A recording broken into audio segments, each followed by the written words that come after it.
Ciao a tutti. Quando ero al liceo mi sentivo sola. Non parlavo con i miei genitori, non parlavo nemmeno con i miei compagni di classe. Tra l'estate, tra il primo e il secondo anno delle superiori, conosco un ragazzo. Lui è 4 anni più grande di me, vive in un'altra città, ma nonostante questo decidiamo comunque di iniziare questa relazione. Purtroppo nessuno mi aveva mai insegnato cosa fosse una relazione sana. E per questo non riuscii a cogliere all'inizio i segnali che questa non lo fosse affatto. È proprio in questo momento che inizio a sviluppare i primi sintomi del disturbo da stress post-traumatico, perché alcune esperienze erano state affrettate e non riuscivo a gestirne il peso psicologico da sola. In questo momento inizio anche a disegnare. Ci sono i quadretti sotto perché disegnavo sui banchi di scuola. In quarta superiore conosco un altro ragazzo. Spero che con lui i sintomi migliorino, ma invece cado in un altro circolo di abusi, sia emotivi sia fisici. La nostra relazione era una sorta di fungo velenoso che mi proliferava nel cuore. In questo periodo smetto di scrivere, smetto di disegnare. I pochi disegni che faccio non parlano, è come se fossero vuoti, senza anima. Finalmente mi trasferisco a Bolzano per iniziare l'università. Conosco altre persone. Riesco a ritagliarmi uno spazio in cui riesco a non vivere questa relazione tossica. Lui non la prende molto bene. Le poche volte che viene a trovarmi a Bolzano mi fa sentire il suo possesso con altri abusi. A un certo punto decido che non ce la faccio più e inizio a parlare della mia storia a un amico, che poi diventerà il mio ragazzo. In questo momento capisco che quelle che per me erano storie normali, perché c'ero dentro, le stavo vivendo, a un orecchio esterno erano invece delle storie allucinanti. Inizio piano piano a scoprire questo potere di comunicare la mia storia agli altri.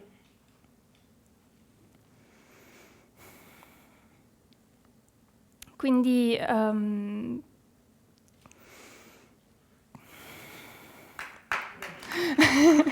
scusatemi.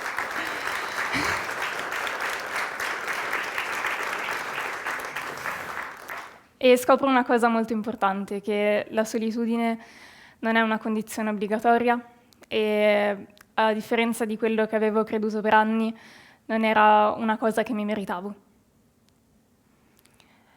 Però durante la pandemia, durante il lockdown, inizio a essere costretta, insieme a molti altri di voi, a un differente tipo di solitudine.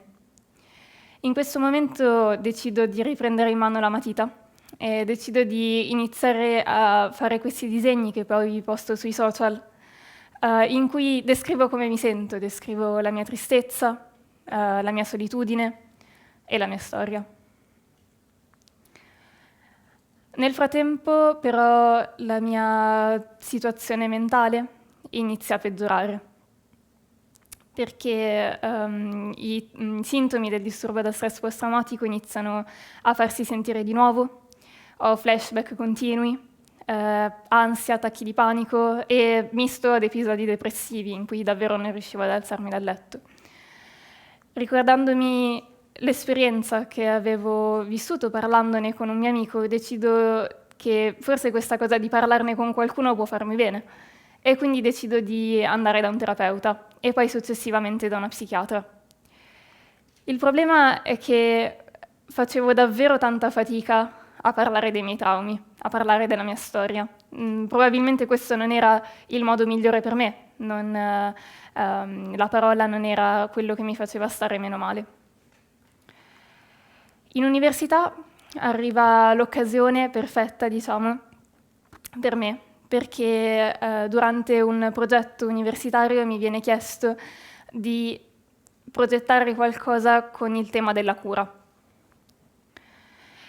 E in quel momento mi viene questa idea e dico, ok, la cura non è come ce la presentano sempre, non è una passeggiata in mezzo alla natura, non è un bagno caldo, forse sì, è anche quello, però la cura che stavo affrontando io in quel momento era un percorso di dolore, di fatica ed era davvero tanto impegnativo per me. Allora decido di associare alla parola cura la parola taglio. Inizio ad analizzare i vari significati della parola tagliare, perché quello che avevo fatto io era tagliare i contatti con una relazione tossica. Ad esempio, ritagliare le foto, quello che magari si fa distinto quando ci lasciamo con una persona. Oppure mescolare il mazzo, dividere il mazzo, delle opportunità che ci possono capitare nella vita. Ad esempio, a me per fortuna è capitata l'occasione di poter tagliare la corda di nuovo e poter fuggire a Bolzano. Quando invio la bozza del libro all'editore non ci credo per niente, però succede che l'editore mi consiglia di pubblicarlo, decide di pubblicarlo. E a questo punto, portando il libro in giro per le fiere, parlandone con gli altri, anche la mia storia mi diventa più chiara e forse anche un po' più sopportabile. Adesso, anni dopo, le prime esperienze che ho fatto, le prime esperienze di relazione tossica, ho un libro che mi guarda dalla libreria ed è una cosa che ancora faccio tanta fatica a realizzare. E pubblicare questo libro per me ha significato tantissimo e per me è stato la logica conseguenza di averne prima parlato a un amico, poi aver contattato un terapeuta e poi aver trovato finalmente quello che per me è la mia cura, cioè il fumetto, poter esprimermi attraverso il disegno, attraverso la scrittura.